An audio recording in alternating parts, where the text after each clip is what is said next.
Now we need to go to balas. We study before early years. We still need to go through again the concept of bala powers. A bala is not merely a strength or virtue, it's a power because it is unshakable, invisible, and incapable of being overthrown by its opposite mental state. For example, power of faith, sada bala, cannot be overthrown by doubt. The power of wisdom, pana bala, cannot be overthrown by ignorance. So when you study Buddhist and you master it, there's no way you're going to change religion unless you never learn properly. There's no way even your last breath you're going to change religion. So bala is very important for those who are practicing. These bala are developed to deliberate practice, bhavana, and are essential for progressing on the path from a beginner to an arahant. They are factors that actively defeated hindrances and factors that bind beings to the cycle of suffering.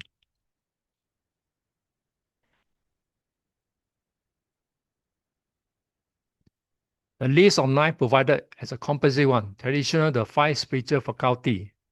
Remember, the 5 faith, energy, mindfulness, concentration, wisdom are known as the 5 power balas, and they are developed to a level of unshakable mastery. Then add 4 more power. These are often treated as the guardian power or power rooted in moral shame and moral dread. So we'll go through each of them, 9 in detail.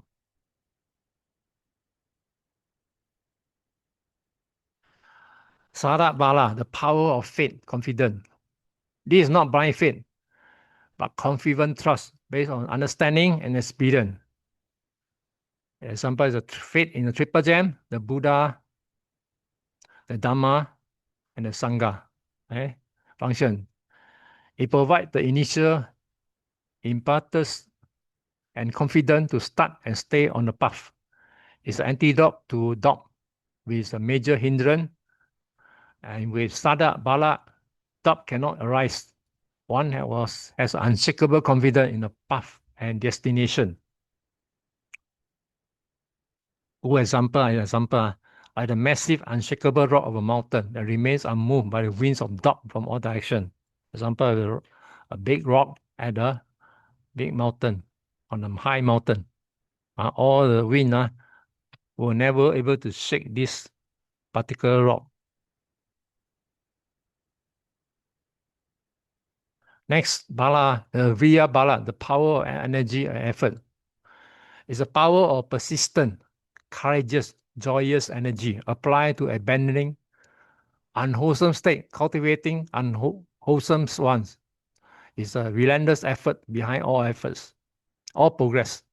Function, it overcomes laziness, procrastination, and the inherent of slot and topper. It's an engine that drives the practice forward. Like a powerful warrior who can stand firm and defeat the army of laziness and defeatism, is the energy of a person running a marathon, not a sprint. Like you people, for you, persistent, keep on going forward. And now your final year, especially for Brother Ko and Sister Pek Ling. So this you should praise yourself. You have this energy to persistent, overcome at all costs, all obstacles facing you, and not defeated by those who give up all the way. So you just carry on. So this is called Vidya Bala. Sati Bala. It's a power of unwavering, lucid awareness of the present phenomena, body, feelings, mind, and mental objects. These are all taught in the Satipatthana Sutta. It overcomes heedlessness, forgetfulness.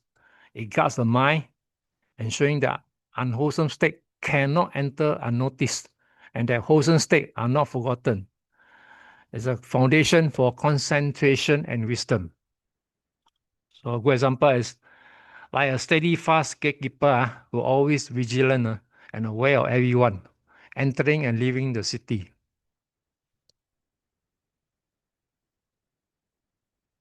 Samadhi bala, the power of concentration. This is the power of mind that is focused, undistracted, collected, and unified on a single object of meditation. It overcomes distraction, sensory desire.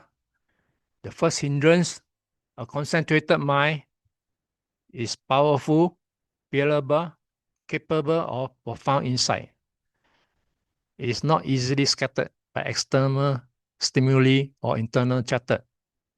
Example, like a steady candle flame in a windless room.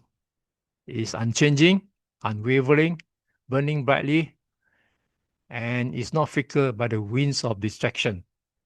Okay? Pana bala, the power of wisdom. It's the penetrating insight into the true nature of reality, understanding impermanent, suffering, and non-self. It's accumulation of the path. It's the ultimate power that utterly destroys the ignorant, the root of all suffering. It sees things that they are truly are, not as they appear to be. It cannot be confused by delusion. Example, like a sharp diamond-tipped sword that cuts to the tangled net of delusion ignorant. It's the light that dispels darkness of wrong view. Okay? Hiri bala, the power of moral shame. The next four powers are often paired together, and crucially for maintaining moral integrity, which is the foundation of all other spiritual development. Hiri is an internal sense of shame, a self-respect that recoils from doing wrong because it would be a betray of one's own values and conscience. Is based on love for oneself. It prevents unwholesome action by thinking it would be a shame of myself if I did this. Is an inner moral compass. The opposite are ahira, shamelessness. Hiri bala is so strong that shamelessness cannot arise. I mean, a person who commit any wrong, he himself will feel guilty or shameful or remorse. All these things will come and haunt him. So if you have this, you won't commit evil. Those people who commit evil have this, don't have this hiri bala.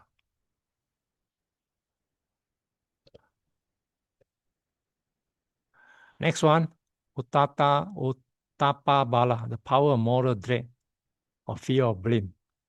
Ottappa is a fear of consequences of unwholesome action, fear of blame by others, fear of bad rebirth, fear of creating bad karma is based on respect for others and the law of karma. The important Buddhists, as practicing Buddhist, you are Ottappa, you fear all these things happening.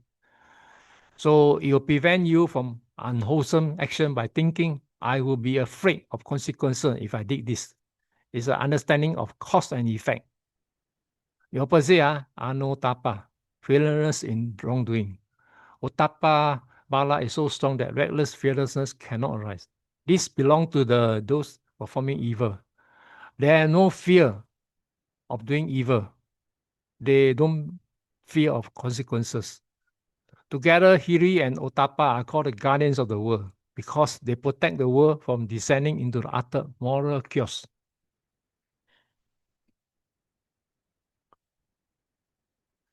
Next one, Ahira bala, the power absent of shamelessness. This is the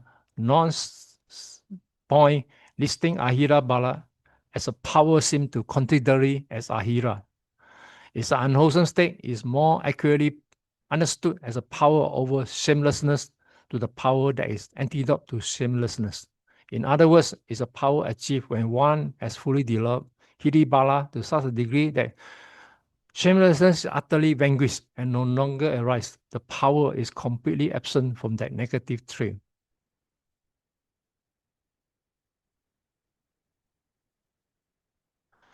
Interpretation, similar to above, this is a power of above recognition or power which is antidote to anatopa.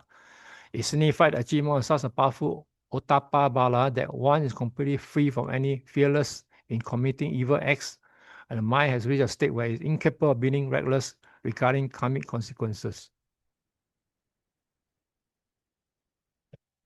So this 9 power you all still need to know as you taking the diploma. These 9 power are not isolated. They support and strengthen each other. Faith gives you the confidence to apply energy. Energy sustain mindfulness. Mindfulness lead to concentration. Concentration allows for deepening of wisdom. And wisdom in turn validates and deepens faith, making it truly unshakable. Throughout this process, moral shame and dread protect the practice by ensuring ethical conduct, which is the foundation of the entire path. So basically, this one lead one to another.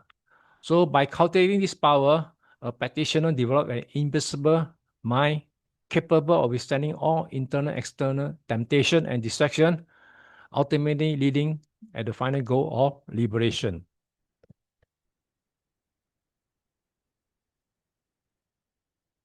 We need to study the concept of anipati, predominance.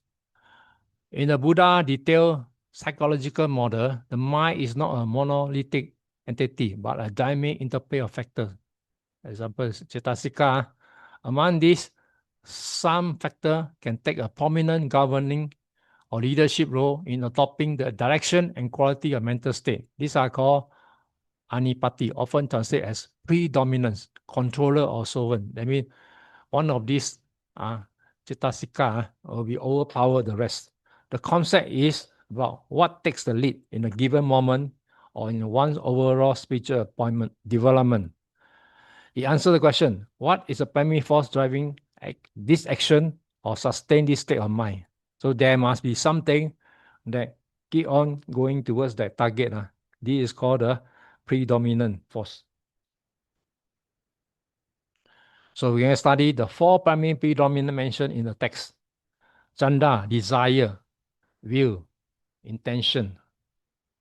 And this Chandra is good one, is not the bad one. This Chandra is to do some good thing. So this desire not associated with the bad one.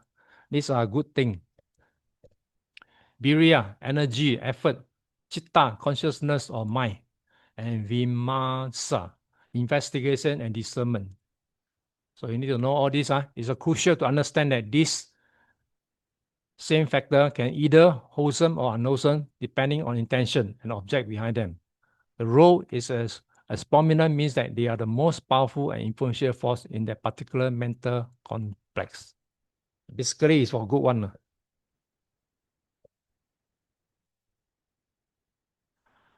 Chanda is not the same essential craving, tanha raga. It's a desire to act, the will, the intention, or motivation to achieve a goal. It is the fundamental impulse that initiates any action, spiritual or worldly.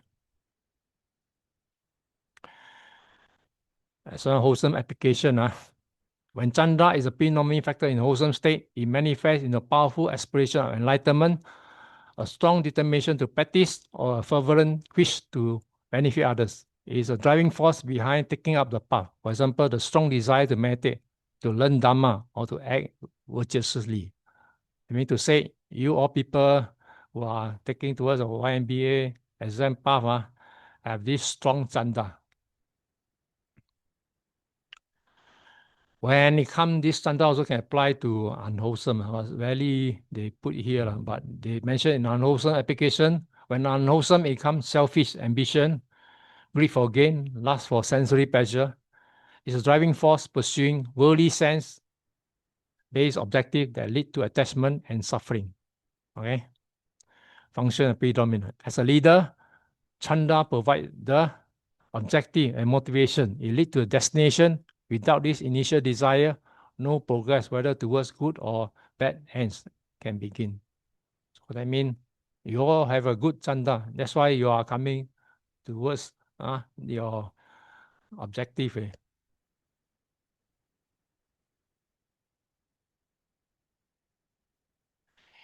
Virya Adipati. We're talking about predominant energy or effort. Virya is the power of sustained energy. persistence, exertion, and courage applied to a task is a fuel that powers the journey towards the goal set by Chanda. Wholesome application. As a wholesome predominant is the right effort, the energetic perseverance in abandoning unwholesome state, preventing them from arising, cultivating wholesome state, and perfecting those already arisen is a relentless effort behind meditation, mindfulness, and ethical conduct. It overcomes sloth and torpor. Unwholesome application. When unwholesome is a misdirect energy, relentless effort in pursuing harmful goals such as working obsessively out of greed or using great energy to harm others. Function as predominant. As a leader, Virya provides the endurance and the persistence. It is the engine that keeps the practicing moving forward against all obstacles. When energy is predominant, one is characterized by vigor and inability to be discouraged by setback. So this is another effort by you people. Chitta adipati, prominent of consciousness or mind. Here, the chitta does not mean consciousness in its bare, cognized sense. It refers to the mind that is well established, focused, and intent upon the object. It implies a certain level of mastery, control, and one-pointedness of mind. In the wholesome application, as a wholesome predominant, is a mind that is steadfast, devoted to the object of meditation or the Dhamma. It's a mind that does not waver, not easily pulled away by distraction, and has natural stickiness to the wholesomeness and is closely related to developed state of concentration. When you apply to the unwholesome one, when unwholesome, the mind obviously focus on negative objects such as plan for revenge or fantasy based on lust. The mind is equally steadfast, but on an unwholesome object. Function as predominant. As a leader, Chitta provides steadfastness and application. It ensures the mind remains on task. When consciousness is predominant, the mind is controlled, focused, and cannot be easily swayed. Vimansa adipati, predominant of investigation and discernment. Vimansa is a quality of inquiry, investigation, examination, disseminative understanding. Is an analytical faculty that seeks to understand the nature of reality. When you apply to wholesome, it's a wholesome predominant, is investigating on Dhamma, which is one of the factors of enlightenment. It involves deeply examining the true nature of phenomena, impermanent, suffering, and non-self. Is a precursor of full wisdom. When you apply to the unwholesome, when unwholesome, it manifests in the obsessive, intellectualizing, doubt, skeptical reasoning, and rejects truth or cunningness used for deceit. As a leader, we must provide clarity, understanding, and ensure that one's practice is not blind, that is based on inquiry and verified understanding. When one investigation is predominant, one is catalyzed by deep need to understand the how and why behind things. So there's an interrelation and practical application. These four predominant do not work in isolation. It's a balanced spiritual path requires all four to function in harmony. Chanda provides the 1-2, the aspiration to liberation. Vimamsa provides the know-how, the understanding of the path. Virya provides the power to, the effort to walk. Chitta provides the focus to, the steadiness to stay on it.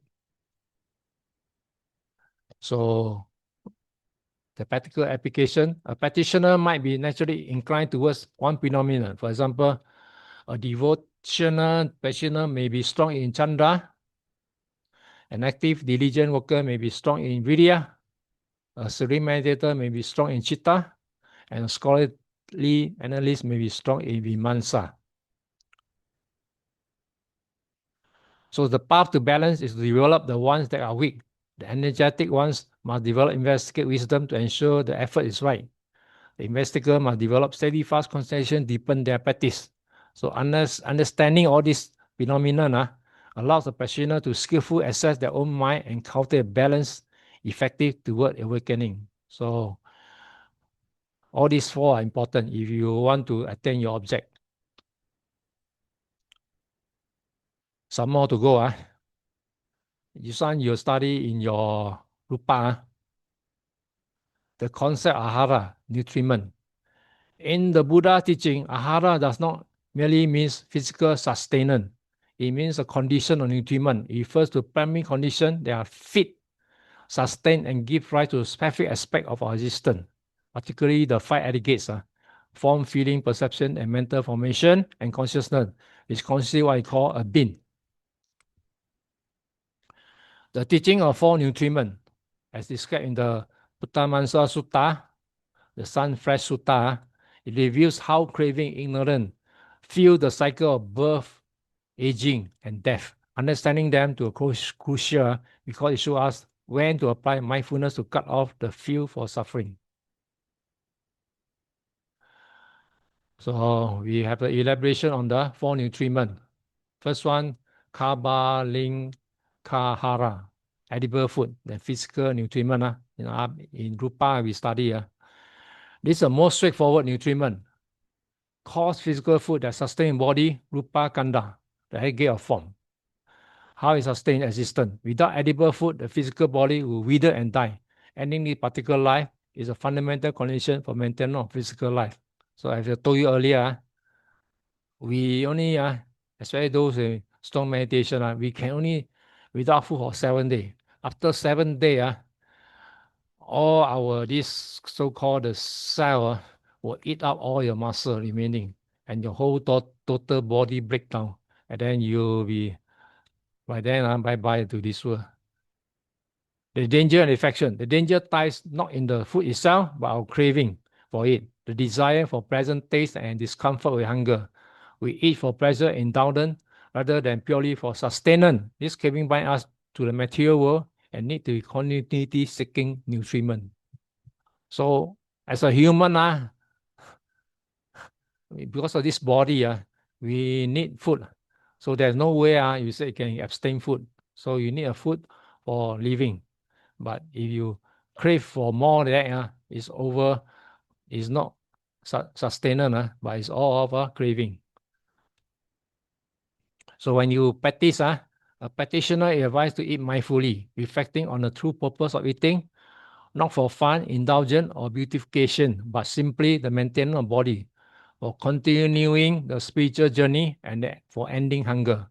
One reflects the often unpleasant origin of food. Example, when it comes from the process of digestion to see it is without delusion or lust. This undermines craving or taste. Okay? That's why when monk is eating, do not disturb them. And then you reflect on food, how this food churn to pieces, and then mix with all the thing inside your stomach. You find disgust eating too much. So you will stop you from craving. Pasahara, nutriment of contact. It is not physical food. Pasa is contact between a sense organ, eye, ear, etc., a sense object, sight, sound, and the corresponding consciousness of eye consciousness. And this contact is necessary condition for arising of feeling, Vedana. So every moment experience is built on this sense contact. It's a food. So this contact is considered as food that fits the arising of feeling, pleasant, painful, and neutral. Without sense contact, there will be no feeling. Without feeling, and sustained chain of craving, clinking would not arise. It sustains our entire sensory and emotional existence. This is a human requirement. So when you see a danger and affection, danger is that we crave pleasant context and pleasant feeling, and we aversion to painful one. We are constantly feeding on sensory experience, seeking more and more contact to generate pleasurable feeling. This endless pursuit might us to the cycle of sensory existence. I mean, you enjoy too much sensual pleasure, no end to contentment. Through mindfulness, one learns to see contact simply as contact, one that observes the rising of feeling from contact without immediately reacting with craving or aversion. By understanding the impersonal conditioned nature of contact, one can stop feeding a process that leads to suffering. It's a heart of sense restraint. So when you do meditation, you can have this thoroughly investigated.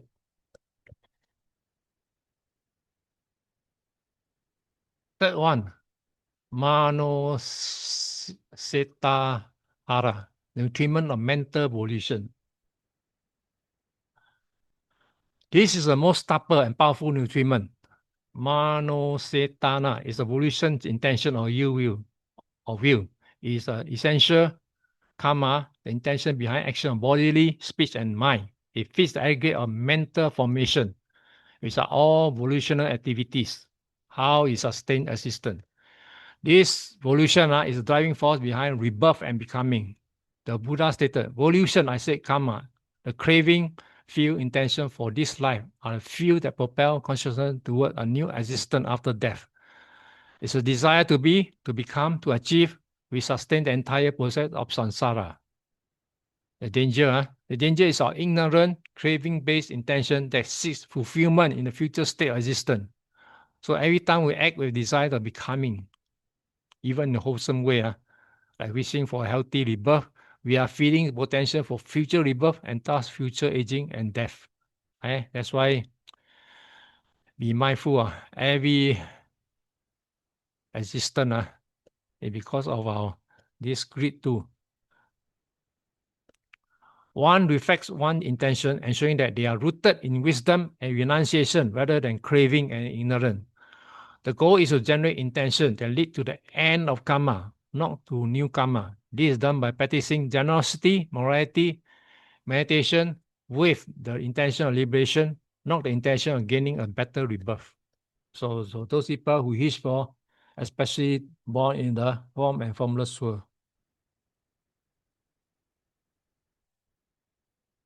Next one, Vyanahara, nutriment of consciousness.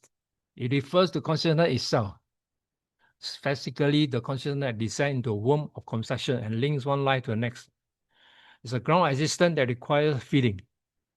For new life to begin, consciousness must alight or establish itself in a new womb.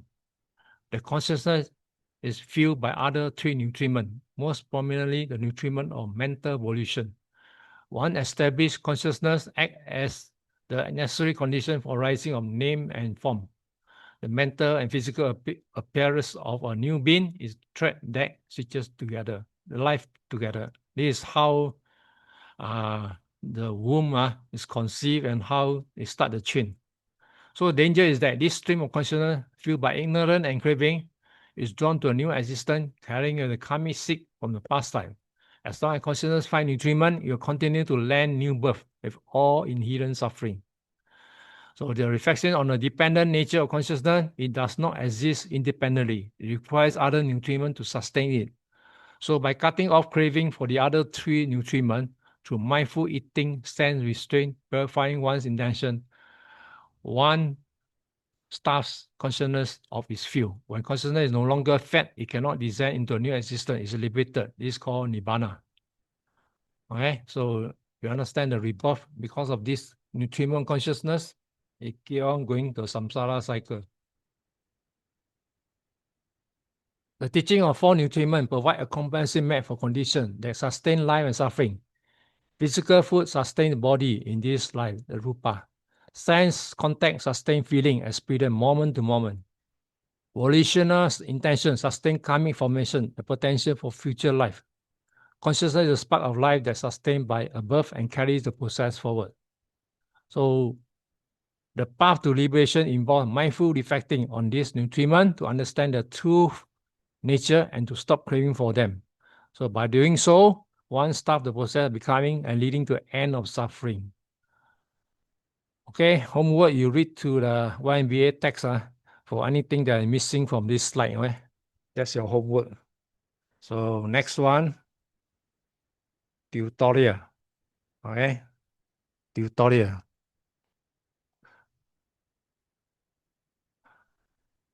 Okay, tutorial. How many here today? Sister Sumeta, how many here today? 3 of us. Brother Cole, Sister Chai Hun, and I. Good luck.